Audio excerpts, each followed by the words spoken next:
नमस्ते छात्रों। हिंदी की इस ऑनलाइन कक्षा में आप सबका मैं स्वागत करती हूँ। आज हम हिंदी लोक भारती 9वीं कक्षा की दूसरी इकाई की पहली कविता कह कविराय यह आज हम पढ़ेंगे, जिसके रचनाकार हैं गिरिधर। तो सबसे पहले बच्चों हम कवि का परिचय करा लेते हैं। गिरिधर जी का जन्म एक अनुमान के अनुसार सन 1713 ईस्वी में हुआ था। इनका परिचय ऐसे है बच्चों। गिरिधर की कुंडलियाँ बहुत ही प्रसिद्ध हैं। इन्होंने नीति, वैराग्य और अध्यात्म को ही अपनी रचनाओं का विषय बनाया है। जीवन के व्यावहारिक पक्ष का इनकी रचनाओं में प्रभावशाली वर्णन मिलता है। इनकी प्रमुख कृतियाँ हैं बच्चों गिरिधर कविराय ग्रंथावली। यह इसमें 500 से अधिक दोहे और कुंडलियाँ उन्होंने संकलित की हैं। तो यह जो कह कविराय यह जो पद्य है, इस पद्य संबंधी थोड़ी जानकारी हम यहाँ लेते हैं कि यह दोहा और रोला के मेल से बनती है। कुंडली में अर्थात कुंडली यानी क्या, दोहे और रोला, इन दोनों के मेल से जो पद बनते हैं उन्हें कुंडलियाँ कहा जाता है। तो कुंडली में दोहा के अंतिम पद को रोला का प्रथम चरण बनाना होता है। कुंडलियों की एक विशेषता यह है कि जिस शब्द से यह शुरू होती है उसी शब्द से इसका समापन भी होता है। यहाँ कुंडलियों के माध्यम से विविध सामाजिक गुणों को अपनाने की बात कही गई है। तो इस कुंडली में यहाँ कुंडली की विशेषताएं बताई गई है कि कुंडली के जो दोहे होते हैं उसका जो अंतिम पद होता है बच्चों, उसी से रोला का पहला चरण बनता है। और दूसरी विशेषता क्या है इसमें कि जिस शब्द से कुंडली की शुरुआत होती है उसी शब्द से उसी शब्द से समापन अर्थात अंतिम शब्द भी सेम ही होता है, वही शब्द होता है। तो हम कविता पढ़ते वक्त हमें वह समझ में आएगा बच्चों। तो हम देखेंगे, तो सबसे पहले मैं कविता का पहला पद पढ़ती हूँ और उस वक्त हम देखेंगे कि यह जो बताया है कि कुंडली में दोहा के अंतिम पद यह रोला का पहला चरण होता है, तो किस तरह से हम देखेंगे। तो देखिए, गुण के गाहक सहस नर बिन गुण लय न कोय, जैसे कागा कोकिला शब्द सुनय सब कोय। शब्द सुनय सब कोय कोकिला सबय सुहावन, दोऊ के एक रंग काग सब भय अपावन। कह गिरिधर कविराय सुनौ हो ठाकुर मन के, बिन गुण लहै न कोय सहस नर गाहक गुण के। तो यहाँ देखिए, पहले क्या बताया है कि कुंडली में दोहा के अंतिम पद को रोला का पहला चरण बनाना है। तो जैसे कि देखिए, यह दोहा जो पहला है, गुण के गाहक सहस नर बिन गुण लहै न कोय, जैसे कागा कोकिला शब्द सुनय सब कोय। शब्द सुनय सब कोय, तो देखिए दोहे का अंतिम पद क्या है, शब्द सुनय सब कोय, और रोला की शुरुआत भी उसी से हो गई है। देखिए बच्चों, शब्द सुनय सब कोय। तो यह विशेषता यहाँ बताई है। और दूसरी विशेषता क्या है कि कुंडलियों की एक विशेषता और क्या है कि जिस शब्द से शुरू होती है उसी शब्द से वह समापन अर्थात समाप्त होती है। जैसे कि गुण के गाहक सहस नर, और अंतिम शब्द क्या है, सहस नर गुण के। इस तरह से यह कुंडली की दो विशेषताएं यहाँ बताई है। तो बच्चों, कवि ने यहाँ इन कुंडलियों के माध्यम से समाज में जो गुण होते हैं, सामाजिक गुण जो होते हैं, उन गुणों को हमें अपनाना चाहिए, इस बात को समझाने के लिए, इस संदेश को देते हुए यह बहुत ही सुंदर तरीके से इस कुंडलियों की रचना कवि ने यहाँ की हुई है। तो आज हम देखते हैं कि जो पहला पद हमने पढ़ा है, सबसे पहले हम उसका अर्थ देखते हैं कि गुण के गाहक सहस नर, बिन गुण लहै न कोय, जैसे कागा कोकिला, शब्द सुनै सब कोय। तो हम देखते हैं कि जैसे कि यहाँ गुण के बारे में, गुण तथा अवगुणों के बारे में यहाँ हमें इस पद के द्वारा कवि जानकारी दे रहे हैं। गुण के गाहक सहस नर अर्थात क्या कि गुणवान जो व्यक्ति होते हैं, गुण अर्थात क्या, गुण, तो व्यक्ति में जो अच्छे बुरे जो गुण होते हैं, उसमें जो अच्छे गुण वाला जो व्यक्ति होता है, ऐसे गुणवान व्यक्तियों के खरीदार बहुत होते हैं। मतलब उनका गुणगान करने वाले बहुत लोग, हजारों लोग हमें समाज में मिलते हैं। लेकिन बिन गुण लहै न कोय अर्थात अगर किसी के पास अच्छे गुण नहीं है, वह बुरा व्यक्ति है, या मतलब प्राणी हो, व्यक्ति हो, वस्तु हो, किसी भी चीज़ अगर गुणवान है, उसके विशेषताएं अच्छी है, वह अच्छा है, तो हमें अच्छा लगता है। तो इस तरह से कोई भी प्राणी हो या वस्तु हो या कोई व्यक्ति हो जो हमें अच्छा लगता है या अच्छा नहीं लगता है, अर्थात वह गुणवान मनुष्य हो या कोई भी व्यक्ति हो, तो ऐसा अगर हमें जचता नहीं है तो हम उसके तरफ ज़्यादा देखते भी नहीं हैं, क्योंकि बिना गुण वाला कोई भी व्यक्ति हमें पसंद नहीं आता है। जो अच्छा गुण वाला है, अच्छा मतलब गुणवान है, वही व्यक्ति समाज में सब लोगों का प्रिय होता है, उसी की सर्वत्र पूजा की जाती है। और यही बात समझाने के लिए बच्चों यहाँ कवि ने एक उदाहरण दिया है। किसका उदाहरण दिया है? कागा और कोकिला का। कागा अर्थात क्या बच्चों? कौवा, और कोकिला अर्थात कोयल। तो इन दोनों का उदाहरण देकर बहुत ही सुंदर तरीके से गुण के बारे में और अवगुणों के बारे में यहाँ कवि ने हमें समझाया है। वह कहते हैं कि जैसे कि देखिए, कौवा और कोयल के स्वर हर कोई सुनता है, लेकिन कोयल सबको भाती है, अर्थात कोयल हर किसी को पसंद है, कोयल उसका आवाज़ पसंद है, लेकिन कौवा किसी को भी पसंद नहीं होता है। हालांकि ऐसे देखा जाए तो कौवा और कोयल दोनों भी एक ही रंग के हैं, अर्थात दोनों का रंग काला है, लेकिन फिर भी कोयल हर किसी को पसंद है, लेकिन कौवा किसी को भी पसंद नहीं है। तो ऐसा क्यों है? कोयल प्रिय है और कौवा अप्रिय, ऐसा क्यों है? क्योंकि देखिए बच्चों, कोयल की जो आवाज़ होती है वह बहुत ही मधुर होती है, और उसके आवाज़ में जो मधुरता होती है उसी के कारण सबको वह प्रिय है। लेकिन कौवा जो है सबको अप्रिय है, उसे अशुद्ध माना जाता है, उसे मलिन माना जाता है, गंदा लोग कहते हैं उसे हम। ऐसा क्यों कहा जाता है? क्योंकि उसकी आवाज़ में कर्कशता है, और इसीलिए उसे हम मतलब वह हमें अप्रिय है। और यही बात यहाँ कवि समझाते हैं कि शब्द सुनै सब कोय, कोकिला सबै सुहावन, अर्थात कोकिला सबको पसंद है, सबको भाती है वह। दोहू के रंग एक रंग, काग सब भय अपावन, दोनों के रंग एक ही है, लेकिन फिर भी कौवा सबके लिए अपवित्र है, अप्रिय है, उसे अपवित्र माना जाता है। अपावन अर्थात क्या? अपवित्र उसे माना जाता है। तो ऐसा क्यों? यह बात समझाते हुए यहाँ कवि कहते हैं कि कह गिरिधर कविराय, सुनाओ हो ठाकुर मन के, बिन गुण लहै न कोय, सहस नर गाहक गुण के। तो इस बात को समझाते हुए कविराय गिरिधर जी कहते हैं कि हे मेरे मन के भगवान, मतलब है मेरे ठाकुर, मतलब मेरे भगवान, सुन लो एक बात कि बिना गुण का इस दुनिया में कोई किसी को पूछता नहीं है, और कोई भी प्रिय अथवा अच्छा इस गुण के बिना नहीं लगता है। जबकि गुण व गुणवान के हजारों ग्राहक मिलते हैं इस समाज में, मतलब गुणवान लोगों, हर कोई, मतलब समाज हो, समाज के लोग हो, गुणगान व्यक्ति के ही मतलब पक्ष में रहते हैं।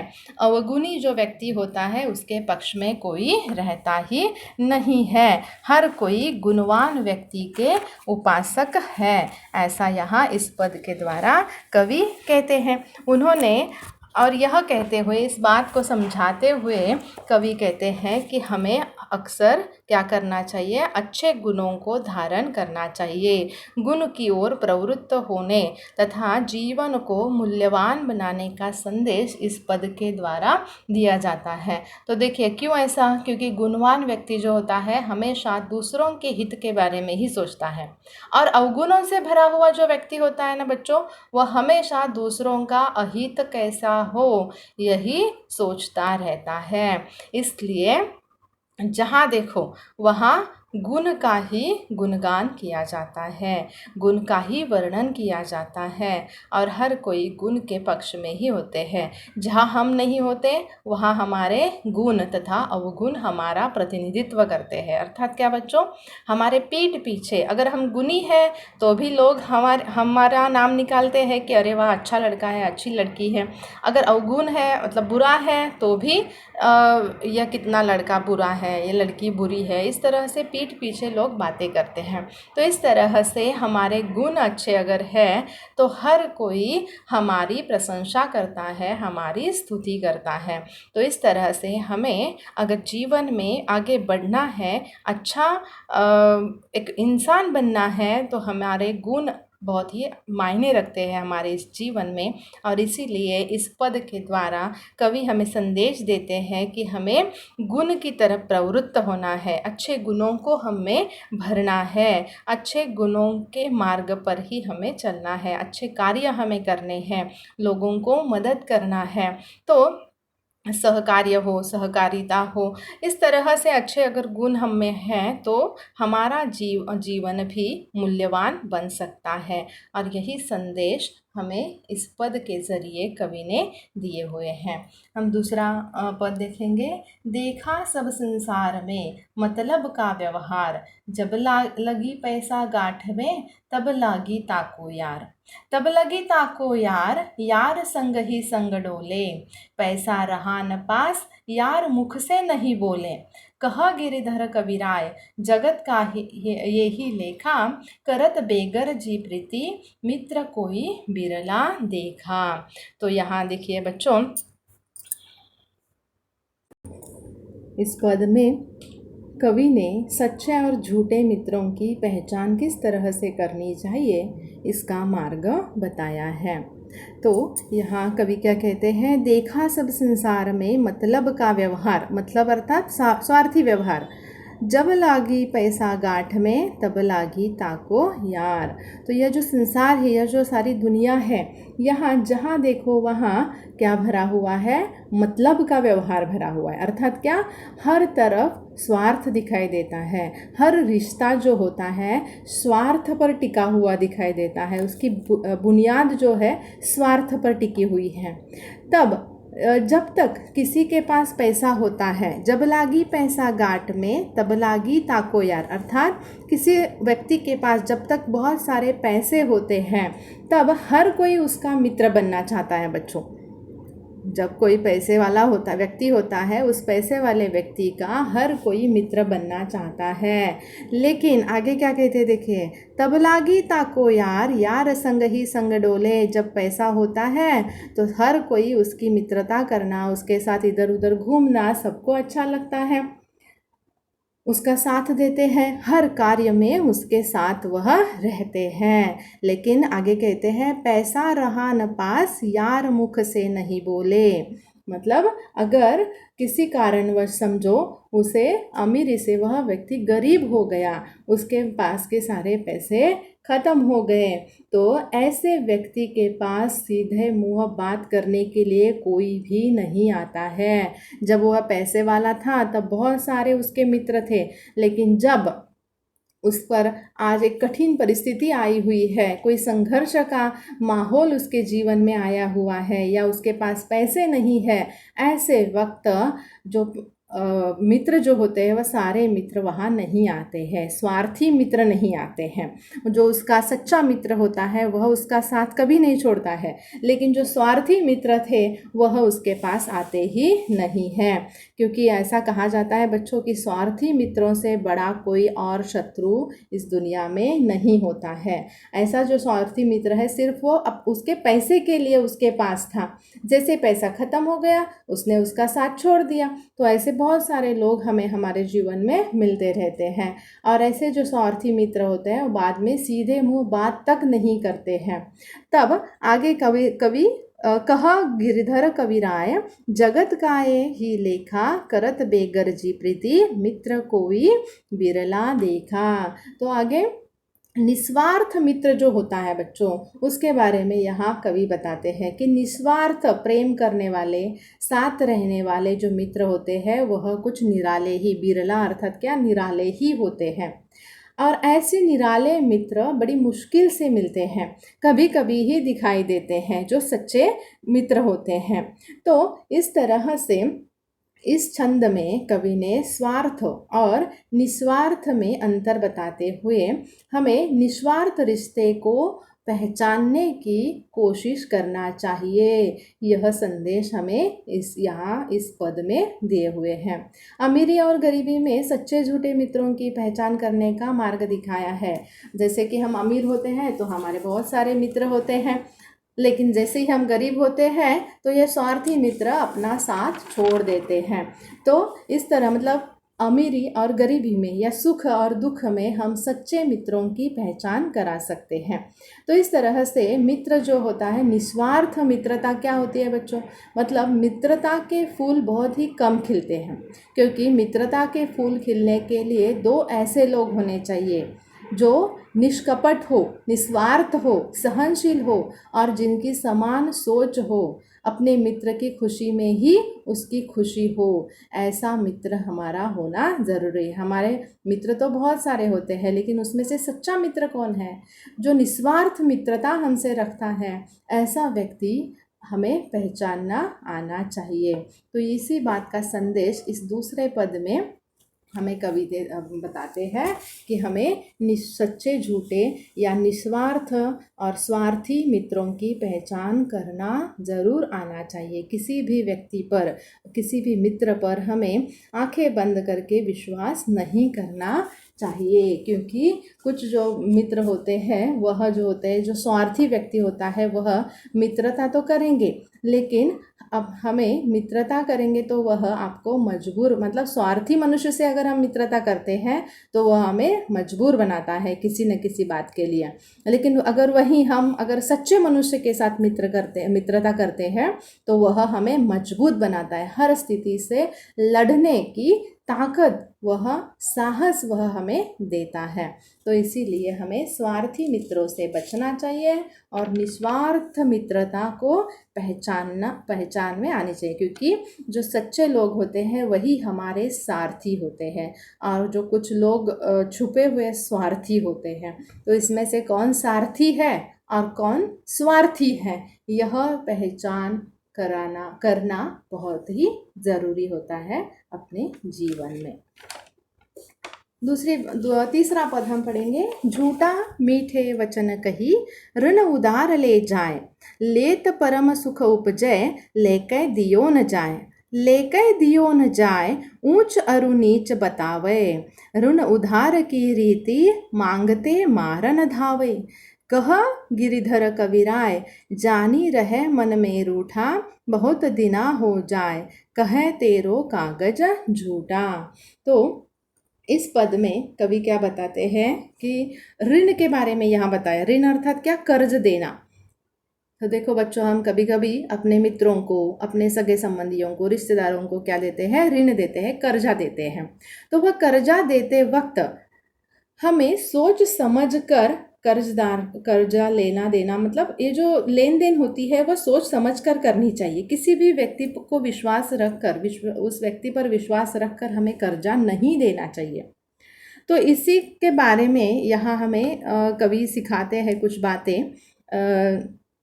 तो क्या बताते हैं, हम देखेंगे कि कवि के अनुसार जो झूठा व्यक्ति है, वह व्यक्ति झूठा है, स्वार्थी है, वह व्यक्ति कर्ज लेते वक्त, कर्ज या उधार पैसे हमसे अगर लेना है तो बहुत ही मीठी मीठी बातें करता है हमारे साथ, मीठे वचन बोलता है, अर्थात क्या, बहुत ही मीठी मीठी बातें करता है।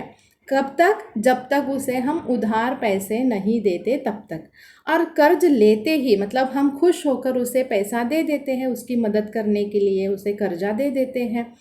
तो कर्ज लेते समय तो बहुत ही आनंदी होता है, बहुत ही खुश होता है, लेकिन कुछ ही समय के बाद वह बात वह भूल जाता है, और जब कर्जा चुकाने की बात आती है तो वह उल्टा हो जाता है और ऊंच नीच सही गलत भला बुरा बताने लगता है। जैसे कि लेत परम सुख उपजय लेकै दियो न जाय, लेकै दियो न जाय ऊंच अरु नीच बतावे।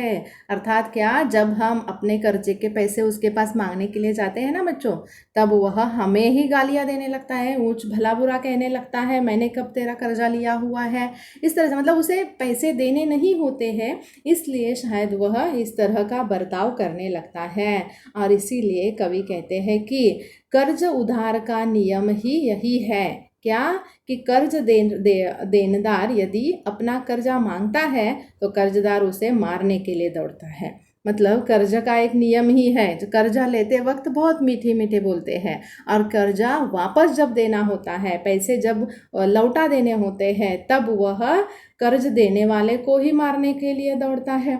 तो यही संसार का नियम है। तो ये ऐसे ही जो लोग हैं, स्वार्थी लोग हैं, झूठे लोग हैं, जो इस तरह का व्यवहार करते हैं। और इसीलिए कह गिरिधर कबीराय, जानी रहे मन में रूठा, बहुत दिनों हो जाए कहे तेरो कागज झूठा। तो कह कबीराय गिरिधर जी यहाँ कहते हैं बच्चों कि जब हम कर्ज देने वाले से जानबूझकर मन ही मन रूठा रहता है, मतलब पहले कर्जा लेता है मीठी मीठी बातें करके, और वापस देने की बात आती है तो कर्ज देने वाले के साथ वो रूठा रहता है, आंखें बचाकर इधर उधर भागने लगता है, कोई न कोई बहाने बनाने लगता है। और तब भी फिर भी अगर कर्ज देने वाला अगर उसके पीछे पड़ जाता है कि मेरे पैसे दे दो, मेरे पैसे दे दो, तब वह क्या कहता है, तुम्हारे पास लिखा हुआ कागज है क्या, हिसाब है क्या, कब तुमने मुझे पैसे दिए हुए थे। इस तरह से उसे ही झुठला देने की बात करने लगता है। पहले कर्ज देने वाला अपना मित्र है, सगा संबंधी है, रिश्तेदार है, तो हमें कुछ लिखा पढ़ी करने की ज़रूरत नहीं है, उसका हिसाब या कागज़ रखने की ज़रूरत नहीं है। इस तरह से वह बेचारा क्या करता है, कर्ज लेने वाले पर विश्वास रख के कर्जा देता है। लेकिन वह स्वार्थी अगर निकला तो आगे जब कर्जदार के पास कर्ज देने वाला, मतलब पैसे उधार देने वाला अगर मांगने के लिए जाता है, मेरे पैसे वापस दे दो करके, तो वह कहता है तुमने कुछ लिखा हुआ है क्या, कागज है तेरे पास तो दे दो मुझे। तो इस तरह से उल्टा उसको ही नियम सिखाने लगता है।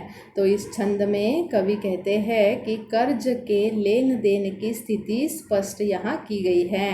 तो कर्जा लेना और देना व्यवहार जब हम यह कर्ज देने लेन देन करते हैं, उस वक्त हमें रिश्ता नहीं देखना चाहिए। तब हमें, मतलब ये जो व्यवहार, आर्थिक व्यवहार जो होता है, उस आर्थिक व्यवहार को अच्छे से या कागज बनाकर ही करना है। किसी पर भी अंधा विश्वास रखकर उसके साथ हमें आर्थिक व्यवहार नहीं करना चाहिए। इस बात का संदेश हमें इस पद के जरिए कवि हमें देते हैं। चौथा पद हम पढ़ते हैं बच्चों। बिना विचारे जो करे सो पाछे पछताए, काम बिगाड़े आपनो जग में होत हसाए। जग में होत हसाए चित्त में चैन न आवे, खान पान सन्मान राग रंग मन ही न भावे। कह गिरिधर कबीराय दुख कछु टरत न टारे, खटकत है जिय माही कियो जो बिना विचारे। तो इस पद में कवि क्या संदेश देते हैं हमें कि कोई भी काम करते वक्त हमें उसके परिणाम के बारे में भी सोचना चाहिए। अर्थात क्या, बिना सोचे समझे हमें कोई भी कार्य नहीं करना चाहिए, क्योंकि बिना सोचे समझे अगर हमने कोई कार्य किया और उसमें अगर हमें असफलता मिली तो वह हमें बहुत ही ज़्यादा दुख देने वाली होती है, दुखदायक वह होती है। और इसीलिए यहाँ कवि संदेश देते हैं कि व्यक्ति को, हर किसी को बिना सोचे समझे कोई भी कार्य हमें नहीं करना चाहिए। वह कार्य करने से पहले उसका परिणाम क्या होगा, उसका परिणाम क्या होता है उसके बारे में सोचना चाहिए, क्योंकि वह कार्य अगर गलत हो गया, फंसा हमसे वह कार्य, तो हमें बहुत ही बड़ा पछतावा होता है। पाछे पछताया मतलब कोई काम अगर बिगड़ गया हमसे तो उसका हमें बहुत ही ज़्यादा पश्चाताप होता है। हम अपने आप को कोसते हैं, इतनी बड़ी गलती हमसे कैसे हो गई, इस बात से हमें बहुत ही ज़्यादा दुख हो सकता है। इसलिए हमें क्या करना चाहिए, कोई भी काम बिगाड़ना नहीं चाहिए। और इसके लिए कोई भी अगर कार्य करना है तो हमें उसके बारे में सोचना चाहिए, उसकी तैयारी करनी चाहिए, और उसके बाद पूरी तैयारी के साथ अगर हम कोई कार्य करते हैं तो वह कार्य हमसे फंसेगा नहीं, उसमें ज़रूर सफलता मिल सकती है। एक बात है कि अगर हमसे कोई काम बिगड़ता है तो क्या होता है, हमें तो पछतावा हो ही जाता है, हमें तो दुख होता ही है। उसके साथ साथ यहाँ और एक बात कवि बताते हैं कि जग में होत हसाए, अर्थात क्या, अगर हमसे कोई कार्य बिगड़ गया या उसमें हमें असफलता मिली तो लोग हम पर क्या हो करते हैं, हंसते हैं, हमारी हंसी उड़ाते हैं, मजाक उड़ाते हैं। इस तरह से हम जग के सामने, सारी दुनिया के सामने हंसी के पात्र भी बन जाते हैं।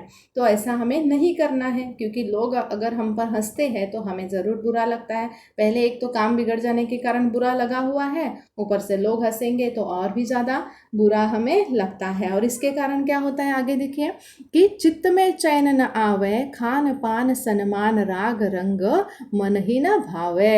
अर्थात जग में मतलब सारा जग हम पर अगर जब हंसने लगता है तो हमारे मन का चैन खो जाता है, हम बहुत अधिक दुखी हो जाते हैं। और इसी तरह से दुखी होने के कारण हमारा खाना पीना छूट जाता है, हमें समाज में मान सम्मान नहीं मिलता है, प्रेम नहीं मिलता है और क्रोध का सामना करना पड़ता है। तो इस तरह से यह जो सारे मन के रंग है, उन रंग को हमारे मन को यह सारे रंग नहीं भाते हैं। मतलब यह अगर कोई हमारा अवमान करे, हम पर क्रोधित हो या हमारी हंसी उड़ाए, ये हमारे मन को अच्छा लगेगा क्या बच्चों? नहीं, बल्कि बहुत ही ज़्यादा दुखदायक यह घटना हमारे लिए होगी। और इसीलिए कह कविराय, गिरिधर जी क्या कहते हैं कि कह गिरिधर कविराय, दुख कछु टरत न टारे, खटकत है जिय माही, कियो जो बिना विचारे। इसीलिए कविराय गिरिधर जी कहते हैं कि ऐसे में दुख मतलब जो कष्ट होते हैं हमारे मन को, वह कितना भी टालने के लिए जाओ लेकिन टलते ही नहीं है। टरत न टारे, अर्थात यह दुख हम टाल नहीं सकते हैं। कितनी बार हम कोशिश करेंगे इस दुख से बाहर आने के लिए, लेकिन हम इसमें से जल्दी से बाहर नहीं आ सकते हैं। इसीलिए कोई भी कार्य करते वक्त सोच समझकर अगर हम कार्य करेंगे तो उसका परिणाम इतना कष्टदायक नहीं होगा। मतलब उसमें अगर हमें सफलता मिलेगी तो हमें दुख नहीं होगा, खुशी ही होगी। तो इसीलिए बिना सोचे समझे किए गए कार्य का परिणाम इतना कष्टदायक होता है, और इसीलिए हमें कोई भी कार्य सोच समझकर करना चाहिए। इस छंद में कवि ने बिना सोच विचार के किए गए कार्य से होने वाले नुकसान के बारे में बताया है बच्चों। कवि किसी भी कार्य को करने से पहले उसका परिणाम क्या होगा, उसमें सफलता मिलेगी या नहीं, उसमें सफलता मिलेगी या असफलता मिलेगी, इन सब के बारे में सोचकर ही हमें क्या करना चाहिए, वह कार्य करना चाहिए। यह सलाह हमें इस पद के द्वारा दे रहे हैं। आगे देखेंगे, बीती ताही बिसारी दे, आगे की सुधि लेई, जो बनी आवे सहज में, ताही में चित्त देई। ताही में चित्त देई, बात जोई बनी आवे, दुर्जन हसे न कोय, चित्त में खता न पावे। कह गिरिधर कविराय, यह करु मन परतीत, आगे की सुधि लेई, समझू बीती सो बीती। तो बच्चों इस पद में कवि हमें बताना चाहते हैं कि हमें सफलता और असफलता के बारे में कुछ बातें यहाँ स्पष्ट करते हैं कि जो कुछ हमें असफलता मिलती है वह एक बुरा समय समझकर हमें उसे भूलना चाहिए और आने वाले समय को इस सफल बनाने के लिए कोशिश करनी चाहिए। अर्थात हमें भूतकाल की बातों को लेकर दुखी होकर हार कर बैठना नहीं है, बल्कि वर्तमान और भविष्य में आने वाली बातों का स्वागत करना है और आगे हमें बढ़ना है। तो इसी बात को यहाँ इस पद के ज़रिए, इस छंद में कवि बताते हैं कि देखिए, बीती ताही बिसार दे आगे की सुधि लेई, जो बनी आवे सहज में ताही में चित्त देई। अर्थात क्या, जो बात बीत गई है उसे हमें भुला देना चाहिए, क्योंकि आगे आने वाला कल जो होता है, समय जो होता है, उसके बारे में हमें सोचना चाहिए। बुरे समय को भूलकर हमें आगे अच्छे आने वाले समय की तरफ बढ़ना है, क्योंकि कोई किसी के लिए रुकता नहीं है, काल या वक्त किसी के लिए ठहरता नहीं है।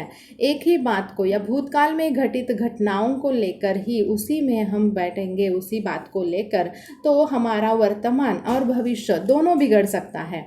और इसीलिए यहाँ कवि बताते हैं कि जो बीत गई सो बात गई, उसे छोड़कर हमें आगे बढ़ना है। इसके पहले पद में हमने देखा कि कोई काम अगर बिना सोचे समझे हम करते हैं तो हमें उसमें असफलता मिलती है, तो उसी असफलता को लेकर हम दुख करते हुए बैठेंगे तो हमारा वर्तमान और हमारा भविष्य दोनों बिगड़ सकता है। और इसीलिए ठीक है, एक बार असफलता मिल गई है तो उस बात को भूलकर या उस बात से कोई सीख लेकर हमें आगे बढ़ना है और आगे की बातें या आगे के कार्य अच्छी तरीके से करने की कोशिश हमें ज़रूर करनी चाहिए। यह बात यहाँ बताया गया है कि जो सामान्य रूप से सामने आने वाला जो समय है अथवा जो सहजता से बन सकता है, उसे हमें ध्यान में लेना है और आने वाले समय में हमें सोच समझकर कार्य करने हैं, तो हमें मतलब सफलता मिल सकती है। ऐसा करने से न कोई दुष्ट हम पर हंसेगा और न कोई हमारी हंसी उड़ाएगा, और इसीलिए हमें कोई चिंता और परेशानी की बात ही नहीं है। तो इस तरह से कवि हमें क्या बताते हैं कि जो बीत गई सो बात गई, उसे भुलाकर हमें आगे बढ़ना चाहिए और हमारे भविष्य को सुधारने के लिए हमें कार्य करने चाहिए। तो यही बात आगे बताते कि कह गिरिधर कबीराय यहे करू मन परतित, आगे की सुधि लेई समझू बीती सो बीती। अर्थात बच्चों, यहाँ कवि क्या कहते हैं कि हमें अपने मन पर विश्वास करना चाहिए और हमें आगे आने वाले भविष्य के बारे में सोचना है, न कि भूतकाल की बातों को लेकर रोता बैठना है। नहीं, जो बात बीत गई है वह निकल गई है, उसे अभी मतलब उसके बारे में सोचकर या उसी बात को लेकर रोते हुए बैठेंगे तो कोई बदलाव तो होने वाला नहीं है, कुछ परिवर्तन तो होगा नहीं। इसलिए हमें क्या करना चाहिए, आगे बढ़ना चाहिए, उसे भूल कर उससे कुछ सीख लेकर हमें आगे बढ़ना चाहिए, क्योंकि वह वक्त जो है, बीता हुआ जो वक्त है, वह लौट कर कभी आ ही नहीं जाता है। इसीलिए हमें उसके बारे में ज़्यादा सोचना नहीं है। और इस छंद में यही बताते हैं कवि सफलता और असफलता के बारे में, कि वह कहते हैं कि हमें अपने बुरे समय को भूलकर आने वाले समय को उज्जवल बनाना चाहिए, सफल बनाना चाहिए। आगे अंतिम पद हम पढ़ते हैं। पानी बाढ़ो नाव में, घर में बाढ़ो दाम, दोनों हाथ उलिचिय यही सयानो काम। यही सयानो काम राम को सुमिरन कीजय, पर स्वास्थ्य के काज शिष आगे कर दीजय। कह गिरिधर कबीराय बड़ेन की याही बानी, चलिए चाल सुचाल राखिए अपनो पानी। इस पद में, इस छंद के द्वारा कवि हमें मानवीय सामाजिक मूल्यों का विकास करने की प्रेरणा देते हैं। पानी बढ़ाओ नाव में, घर में बाढ़ो दाम, दोनों हाथ उलिचिए यही सयानो काम। तो ये दो पद में कवि कहते हैं कि जब नाव में नाव जो अपनी समुद्र में या नदी में जो नाव होती है, उस नाव में जब हम बैठते हैं और समझो उस नाव में पानी भरने लगता है, तो हमें क्या करना चाहिए बच्चों, कि अगर नाव में पानी पानी भर गया तो क्या हो जाएगा, वह नाव क्या हो जाएगी, पानी में डूब जाएगी। इसके लिए हमें क्या करना चाहिए, जितना हो सके उस पानी को हाथ से या किसी भी तरीके से पानी को बाहर निकालना चाहिए। अर्थात क्या, उस नाव में ज़्यादा पानी भरने नहीं देना है। जब तक हम किसी किनारे पर हमारी नाव नहीं लग जाती तब तक हमें उसमें से पानी निकालते रहना चाहिए, तो ही हमारी जान बच सकती है। पानी बढ़ाओ नाव में, घर में बाड़ो धाम। तो घर में बाड़ो धाम अर्थात क्या बच्चों, जैसे नाव में पानी भरने लगता है और घर में खर्च बढ़ने लगता है, तो हमें दोनों हाथों से काम करना चाहिए। अर्थात क्या कि जैसे कि नाव का तो मैंने बताया कि नाव में अगर पानी बढ़ने लगता है तो उस पानी को हमें क्या करना चाहिए, निकाल देना चाहिए, बाहर फेंक देना चाहिए, तो ही हम बच सकते हैं। और घर में जब खर्चा बढ़ने लगता है, घर में खर्चा कैसे बढ़ता है, घर के लोग जैसे जैसे संख्या घर की लोगों की बढ़ने लगती है, उस तरह से हमारे मतलब घर का खर्चा भी बढ़ने लगता है। घर का खर्चा जैसे बढ़ता है तो ज़्यादा से ज़्यादा पैसे कमाने की कोशिश, पैसे कमाने की अर्थात समझो एक व्यक्ति घर में कमाता है और उसी कमाई पर अगर हमारा घर चलने लगा है, लेकिन अब घर का खर्चा बढ़ गया है, तो क्या करना चाहिए, घर के दूसरे लोगों को भी क्या करना चाहिए, पैसा कमाने के लिए कोशिश करनी चाहिए। अर्थात घर में जब खर्च बढ़ने लगता है तो हमें दोनों हाथ लगा देने चाहिए और पैसों को कमाना चाहिए। नाव से पानी निकालने के लिए तथा घर की आवश्यकताओं की पूर्ति के लिए हमें और अधिक परिश्रम करना चाहिए, काम करना चाहिए और पैसे घर में ज़्यादा आने चाहिए। और यही काम किसका है, सयानों काम। सयानों मतलब जो बुद्धिमान लोग होते हैं, जो सयाने होते हैं, समझदार जो लोग होते हैं, वो लोग यही काम करते हैं। बुद्धिमान व चतुर लोगों का यही काम है कि वे भक्तिभाव में ध्यान लगाकर, अर्थात आगे क्या पद है यह, कि यही सयानो काम राम को सुमिरन कीजिए, पर स्वास्थ्य के काज शीश आगे कर दीजिए। अर्थात सयाने जो लोग होते हैं, बुद्धिमानी लोग, जो चतुर लोग होते हैं, वह क्या करते हैं कि अपना ध्यान किस पर लगा देते हैं, भक्तिभाव में लगाते हैं और भगवान श्री राम का नाम लेकर हर काम करते हैं, जिसके कारण उन्हें उनके काम में सफलता प्राप्त होती है। तो इस तरह से दूसरों के हित अथवा परोपकार के कार्य में हमें अपना सर्वस्व न्यौछावर कर देना चाहिए। पर स्वास्थ्य के काज शीश आगे कर दीजिए। अर्थात क्या बच्चों, पर स्वास्थ्य यानी दूसरों के हित के लिए, दूसरों के भलाई के लिए हमें परोपकार के कार्य करने चाहिए, मतलब दूसरों पर उपकार करना चाहिए। उसके लिए हमें अपना शीश भी आगे करना पड़े, अपना शीश आगे करना अर्थात क्या, सर्वस्व भी अगर न्यौछावर करना पड़े तो भी हमें कर देना चाहिए। और यही बात कवि कहते हैं, कह गिरधर कविराय बड़े न की याही बानी, चलिए चाल सुचाल राखिए अपनों पानी। अर्थात कवि गिरिधर जी क्या कहते हैं कि बड़े बुजुर्गों ने भी यही सीख दी है, यही संदेश दिया है कि हमें हमेशा सद्मार्ग पर चलना चाहिए, अच्छे मार्ग पर चलना चाहिए, अपना मान सम्मान बनाए रखना चाहिए। और इसी बात को लेकर यहाँ जिक्र किया गया है कि संकट से निपटने की राह यहाँ बताई गई है। किस तरह से हम भक्ति, सेवा, त्याग, मान सम्मान, यह सारे जो मौलिक गुण है, मौलिक मूल्य जो है, उनको हमें अपनाना चाहिए और हमें अपने जीवन में आगे बढ़ना चाहिए। तो इस तरह से बच्चों, इस कह कविराय, इस कविता के ज़रिए कवि ने हमें अनेक सामाजिक मूल्यों का संदेश दिया हुआ है, जिस संदेश को हमें अपने जीवन में उन संदेशों को अपनाना है, तभी हमारा जीवन सुंदर और सफल तथा सुंदर बन सकता है। तो आशा करती हूँ कि आप सब लोगों को यह कह कविराय इस कविता का भावार्थ समझ में आया होगा। धन्यवाद।